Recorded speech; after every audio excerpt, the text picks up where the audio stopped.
Hi. So, uh, please forgive my voice. I've been having some bad allergies this week, so my voice is a little shaky. I'll hang in there and do my best. Uh, let's talk about some plays, specifically for this section, the comedies. If you're following along on the PowerPoint lecture, slide 15 is where we're starting. That image on slide 15 is from one of the great comedies, A Midsummer Night's Dream. That is Dame Judi Dench as the fairy queen Titania. There she is pictured with her co-star, a character named Bottom, Bottom the Weeper. He's transformed into a donkey because, what's another name for Bottom? Ass. What's another name for a donkey? Ass. Shakespeare's not about those kind of jokes. The comedies feature a wide range of things. Bottom is transformed into a donkey. He's like a blue collar kind of guy who goes out into the woods with a group of friends to rehearse a play. He is transformed into a donkey by a mischievous fairy named Puck, just so that Titania there has a spell placed on her. When she wakes up, she's going to fall in love, madly in love, with the first thing that she sees, and she happens to see Bottom transformed into a donkey there, and I am fairly sure that that happens specifically because it allows Puck to, gleefully prance around the stage laughing about how my mistress is in love with an ass. Because Shakespeare's not about those kind of jokes either. Later on, when everything is sorted out with the fairy king and queen and they stop fighting with one another, Bottom is transformed back into a human being, and he wakes up on a hillside thinking his friends have abandoned him and that he has had the most amazing dream ever where he was transformed into this creature. And he's like, oh, methought I had, and he goes looking for the ears that are no longer there. Methought I had, and he looks around for the tail that is not there anymore. And then he gets really sad about not having something that he had when he was transformed into a donkey, and he doesn't have it. The genitalia. That's what I'm getting at, right? Because Shakespeare's not above those kind of jokes either. The comedies feature a broad swath of different comedy types, from super highbrow humor, super smarty pants wit and wordplay, to fart and factorial jokes. So yeah. Now, moving on to the next slide, let me remind you that the term comedy is a little bit different back then. It's closer to what we think of now, but a comedy in Shakespeare is a play which is a happy ending, which usually ends with any characters that aren't married, they suddenly get married. Comedies end in weddings. Certainly in Shakespeare they do. Most of the marriages for us these days do not feel particularly satisfying. I mean, you can't go and have two characters hate each other for the entire play, and then on the last page they turn to each other and say, hey, let's get married. And, Elizabethan audiences would have been like, yay, marriage. And we are like, oh my God, sign a prenup because you're going to kill each other 5 minutes from now. So, yeah. On slide 17 is the usual features of Shakespearean comedies. If you were plopped down into a Shakespeare play and you had no idea what play it was and you just started watching, here are the kinds of things that you would encounter if you were watching one of the comedies. Mistaken identity, a plot involving mistaken identity, usually involving cross-dressing and or identical twins, lots of cross-dressing, lots of identical twins in Shakespeare comedies. You have multiple intertwining plot lines, so like 5 different stories all going on at the same time that suddenly somehow dovetail together at the end of the play. You'd think, how could all these things possibly be related? And then at the end, they all tie together. Sometimes they don't tie together very well, but they all tie together. Identical twins, sometimes with multiple sets of identical twins, with or without the cross-dressing. So one of the questions that usually comes up in class when I'm lecturing on this is, what's the deal with all the cross-dressing? Well, the answer to that is pretty simple. In Shakespeare's time, when he's writing these plays, none of the female roles are being played by women. They're being played by 12, 14-year-old boys in a dress. So one of the things that happens in comedies where female characters are,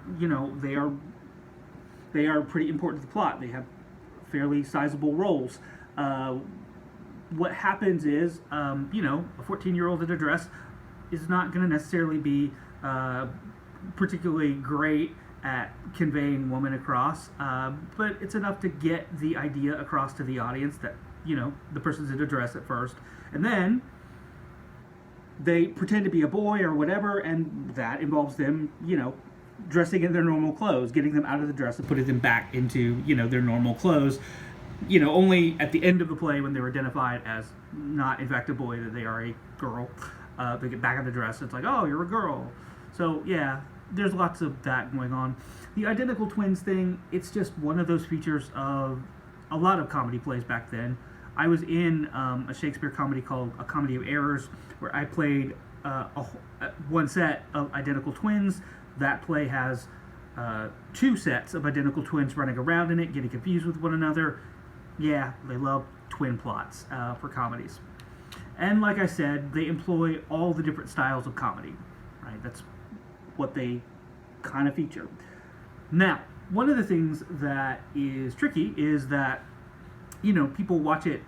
A lot of you have commented on the language gap issue, the language, while it is modern English, the references are 400 years old. And yeah, a lot of comedy depends on understanding the context of the joke, right? If you don't get what's being joked about, if you don't get the reference or the cultural reference or the context of what's being made fun of, well then yeah, you're not going to find it funny.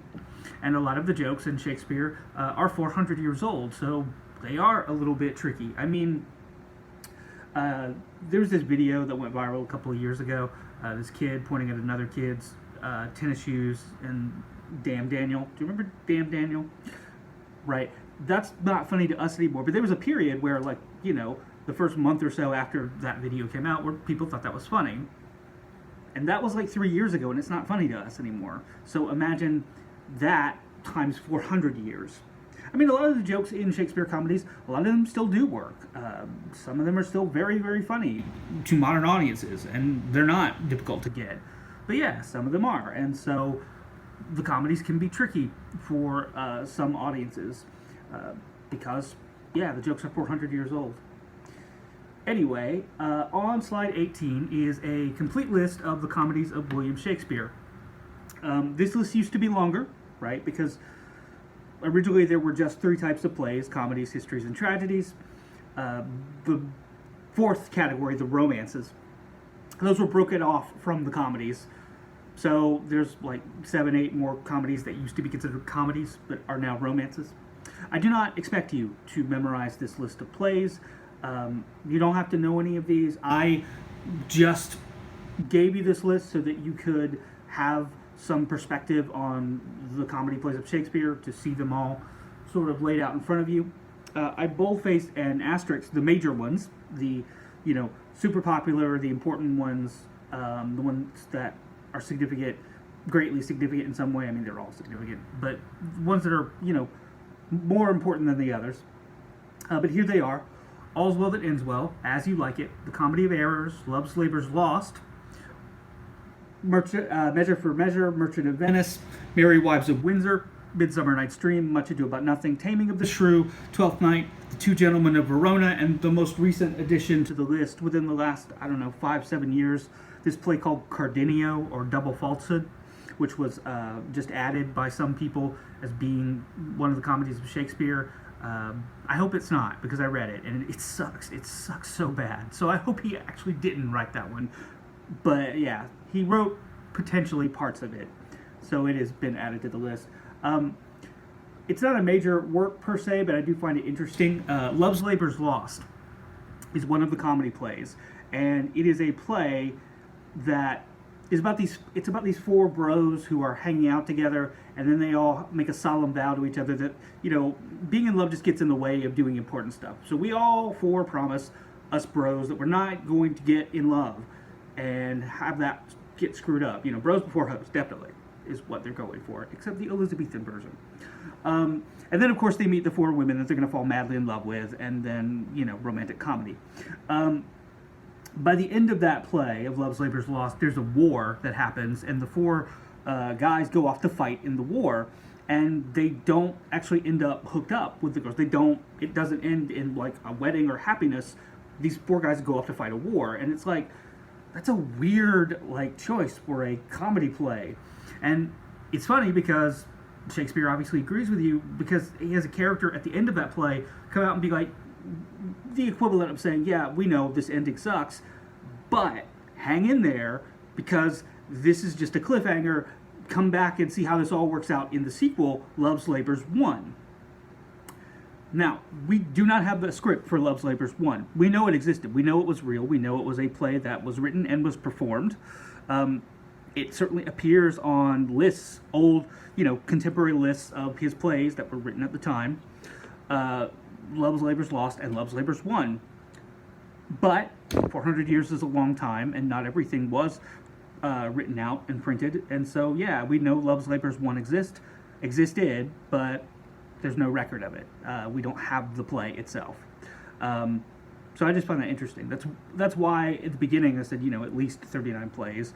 It's why people can keep adding new plays to the list, because like we know that there are plays that he wrote that we don't have them. Love's Labour's 1 is an example of that. I wanted to briefly sort of, walk you through the plot of one of the comedies so you can sort of see what I'm talking about with the elements in play. Next to some of the play titles, there's an asterisk. Measure for Measure, Merchant of Venice, Taming of the Shrew. They all have an asterisk next to the title. And those are representative of a category within the comedies called the problem plays. The problem plays are called problem plays because they are comedies. They're meant to be funny. They are written as comedies. They're structured as a comedy play. And yeah, there's a lot of comedy, humor in them. But 400 years is a long time, and they have elements that are maybe not so funny to us anymore, the way that they would have been to an Elizabethan audience. And the perfect example of that is The Taming of the Shrew, which is a very, very famous and very, very popular comedy Shakespeare play. Taming of the Shrew is still done all the time. You may have seen it, whether you've seen Taming of the Shrew or not, probably not. But if you've seen the movie 10 Things I Hate About You, that's Taming of the Shrew. It's modernized and set in a high school, but it's Taming of the Shrew, right? Heath Ledger, Julia Stiles, yeah. So in Taming of the Shrew, you have this sweet, young, innocent girl named Bianca. And Bianca is madly in love with her boyfriend, and she desperately, all she wants is to get married to her boyfriend, but she can't, because her problem is that she has an older sister. Her older sister's name is Catherine, Kate. And for Bianca to get married, the younger sister, well, the older sister has to be married first.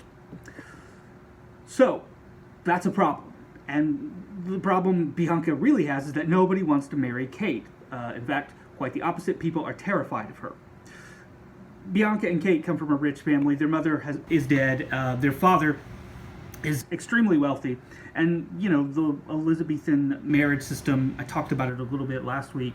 When you marry a daughter of a household, you are paid money by the father as, payment for kind of taking the daughter off of his hands so he doesn't have to worry about her anymore.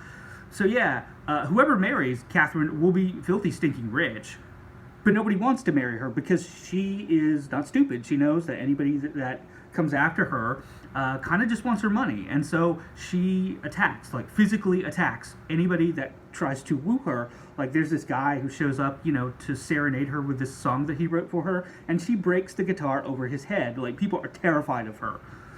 They see her coming and they just run away because, oh my god. And so yeah, Bianca's, depressed because nobody's gonna marry Kate, and that means that she'll never get married.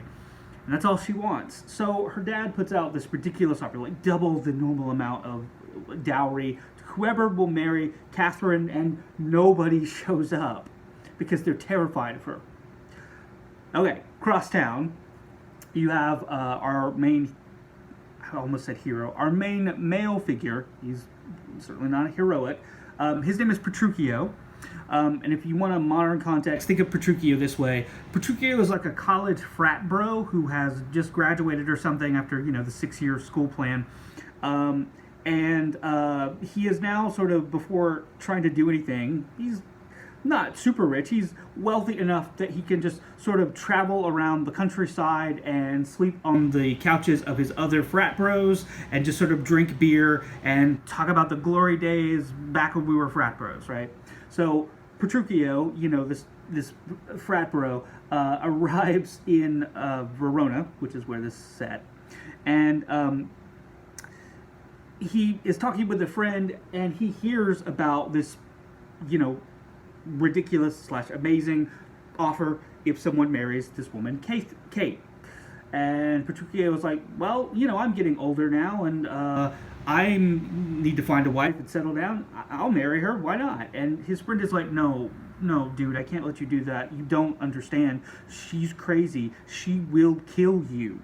And Petruchio's like, nah, take me to her. I want to meet her. And yeah.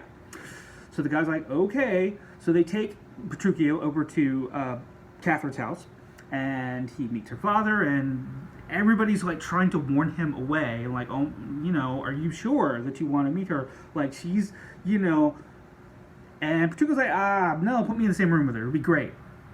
And so, yeah, Petruchio meets Catherine, and he is trying to chat her up and everything, and she is just having none of it. I mean, anytime that he tries to be nice to her, she has the nastiest response, insult that she hurls at him.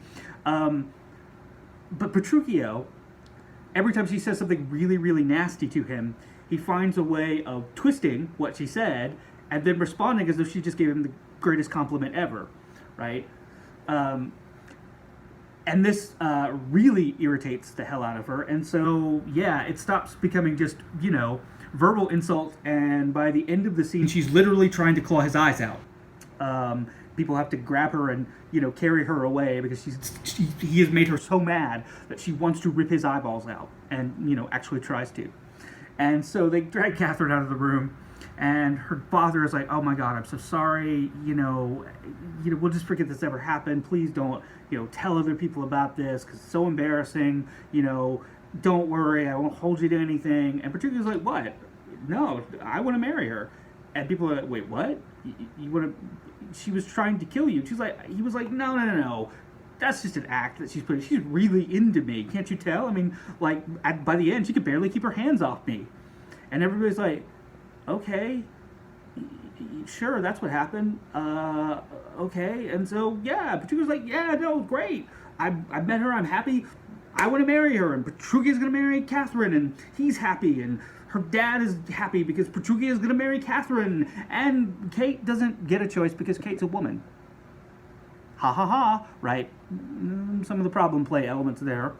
Anyway, yeah, Catherine ultimately does agree to this marriage, mostly because she knows it's going to happen eventually anyway, and she thinks that Petruchio is an idiot and crazy. She thinks he's a crazy lunatic idiot. But at least, I don't know, she thought he was kind of funny and, idiotic and stupid and crazy, but, funny, sort of. He wasn't just obviously after her money. And so, she finally settles herself to it, and yeah, and the date is set, and Kate and her dad and her sister, they're there at the church, and the guests are all invited, and the wedding is supposed to occur at noon, and Petruchio never shows up. And so they wait, because obviously he's just been delayed, and they wait, and an hour goes by, and 2 hours, and then finally, Petruchio shows up, and he shows up 3 sheets to the wind drunk, and he has clearly just ripped clothes off of clotheslines on his way into the city, and that's what he's wearing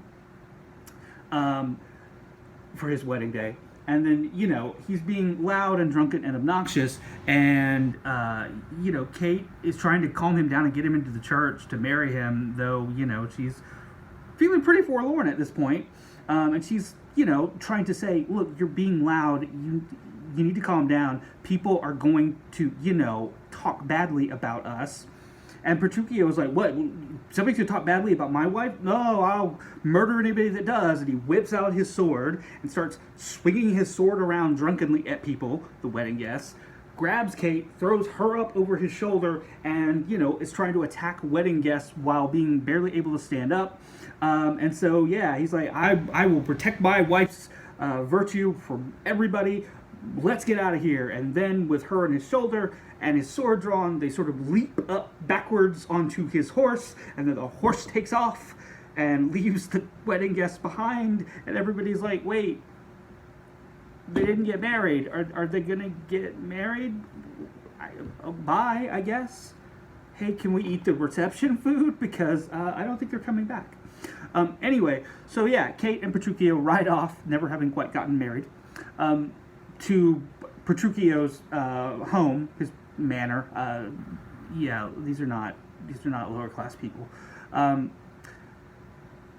Petruchio sets the servants aside and explains that his wife is spitting mad, and he tells the servants, "All right, we haven't eaten because we skipped out before the whole wedding thing. Here's what I want you to do. I want you to set out all of the best food that we have. Create a real feast for us, because we never stopped for the reception. We didn't even stop for the wedding.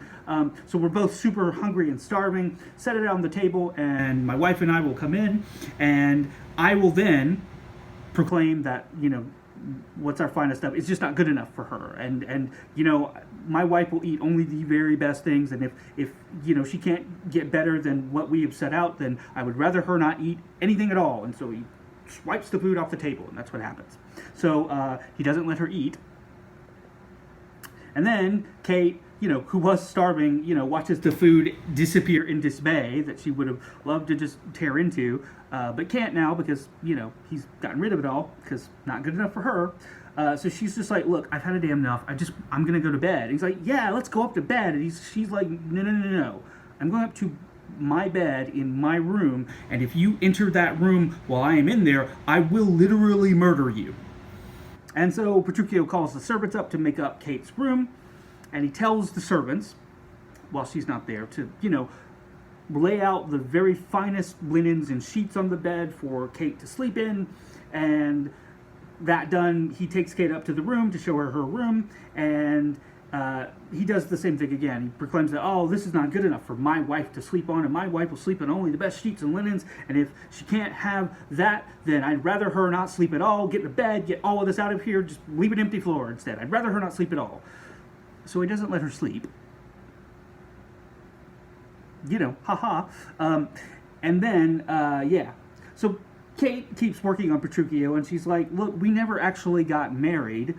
We need to go back to my dad's house and, actually get married. We need to do that." And Petruchio's like, "Oh, okay, yeah, let's go back and get actually married to your father's house." And they leave, and it's like, the middle of the afternoon, like 12 o'clock noon, right? It's 12 o'clock noon, in the middle of the day. And they get outside, and Petruchio points to the sun overhead and says, "Gosh, wife, look how bright the moon is tonight." And Kate is like, "Moron, that is the sun." And Petruchio is like, No, that's the moon. I'm sure it's the moon. It is the moon, and it is going to be the moon, and I say it's the moon, and I'm your husband, and I'm right, and you should go along with what your husband says, and if it's not the moon, I'm not leaving until it's the moon, and that's when I'm leaving. So I'd rather us not leave at all." And so they go back inside. 5 times they try to leave like this, going outside, pointing at the sun. "Oh my gosh, the moon's so bright." And Kate is like, "Asshole, it's the sun." Finally, she just had enough of it, right? He's gaslit her so much that she's just like, fine, whatever, it's the moon. If you want it to be the moon, I say it's the moon. You're right, it's the moon. It's a giant big block of cheese hanging in the sky. If you want it to be, can we please go? And Petruchio is pleased because he got what he wanted. She said it's the moon, so yeah. So they go back to her dad's house, and then there is a big wedding ceremony where all the unwed couples get married. So it's not just Petruchio and Kate, it's like 2 or 3 other couples in this wedding, this group wedding. And they're having a feast, right? Oh, and so now that Kate has been married, Bianca, her younger sister, who just wanted to get married to her boyfriend, Bianca and her boyfriend are part of this group wedding, right? So now both sisters are married off. So yeah, they're having a big feast, and the feast has gone on for a while, and then, the wives go off to a room together, and the husbands are all sitting around the dinner table, laughing and being dude bros together. And then, they get talking and bragging about their wives, and then, you know, they then get into this conversation about whose wife is going to be the most obedient, and they decide to make a bet, right? They're going to call each wife in individually in front of the men, and the husband's going to give the wife some menial task to do, right? And whoever's wife responds the most obediently, instantly just accepts and does whatever thing her husband has asked her to do, that's going to be the winner. And they all put money on who's going to be the best. And Petruchio's like, hands down, mine's going to win. Kate's going to win. And they all laugh at him because they're like, yeah, no, you're going to be dead last. There's no way. And Petruchio's like, no, look, you do her wrong. Catherine is going to be the most obedient wife. So sure of that I am. Let's double or triple the bet. And they're all convinced that he's going to lose badly. And so, yeah, they agree to. So, he already got super rich from marrying Kate. Now he's going to be even richer if he wins this bet. Nobody thinks he's going to. So one by one, they call the wives in. The first wife they call in is Bianca, Kate's, sweet little younger sister. And her husband asks her to do some menial thing. It's like, honey, please, excuse me, would you mind doing this thing for me? And Bianca's like, no, sucker, you put a ring on the finger. You're doing what I want you to now, dummy. So, yeah, maybe Bianca, not so sweet after all. And one by one, the other wives come in, and that's what happens, right? They refuse to do whatever thing that their husband is asking. And then Kate comes in. And using the language that he used when talking about the sun and moon to her, Petruchio puts this task in front of her, and Kate instantly is like, oh yeah, absolutely, I will do anything that my husband wants because, he's my husband and I should, obey him, and yeah.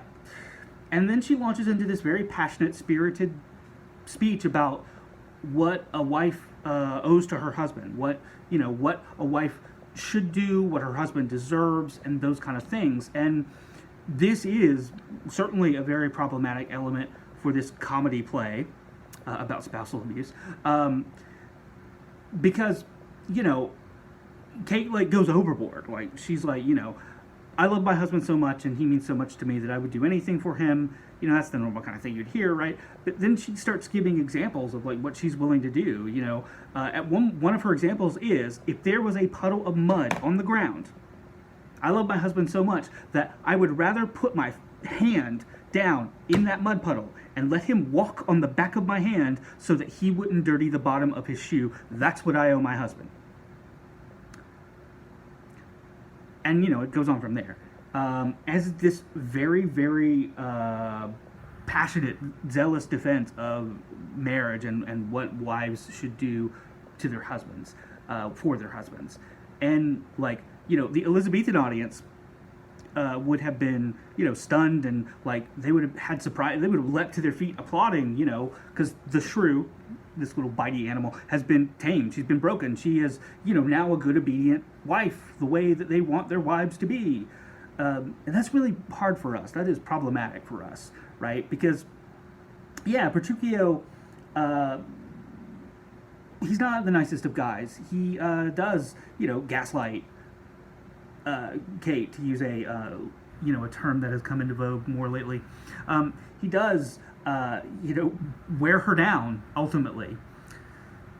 And why it is tricky for a modern audience is that,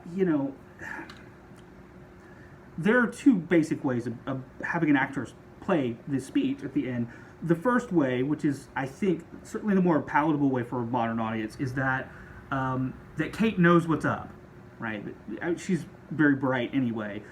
So by the fact that Petruchio used this same language that he used when talking about, oh, well, I say it's the sun, the moon, blah, blah, blah, what they did earlier, by using that language, that has tipped her off that something is up and that something's going on. And then having sensed that, she and Petruchio then are working together. That's why, she knows that something's going on, so she just goes with him, and they're basically conning everybody, right?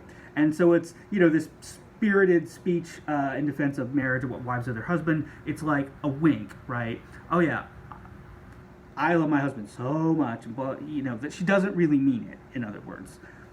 That is certainly more palatable for a modern audience, though, it's not what directly is going on the page. I mean, there is no, I had to read a lot into that to even, come up with that kind of performance reading. Because it sounds like she means it. Which is, for an Elizabethan audience, that would have been amazing. For us, it's horrifying and tragic, right? Because what makes Kate interesting is her feistiness. It's her spirit. It is, not putting up with people's crap. That's what makes Kate fun and interesting, and you get behind her. And if she means this speech at the end, then she's broken. She's a good little zombie, just like all the other Elizabethan wives, what they want them to be, right? And that is super tragic because, within the play, for Petruchio, what makes Kate interesting to him is that she's feisty and that, that she tried to claw his eyes out. That's what he likes about her. And if he is successful and she means it, then he wins. But God, what a horrible thing to win, because now she's just like everybody else. So again, I don't know. It depends on the production and the actors playing the parts, how that usually gets played at the end. Certainly for Shakespeare's audience originally, this is a comedy. It is meant to be funny. There are lots of things in the play that are still very, very funny.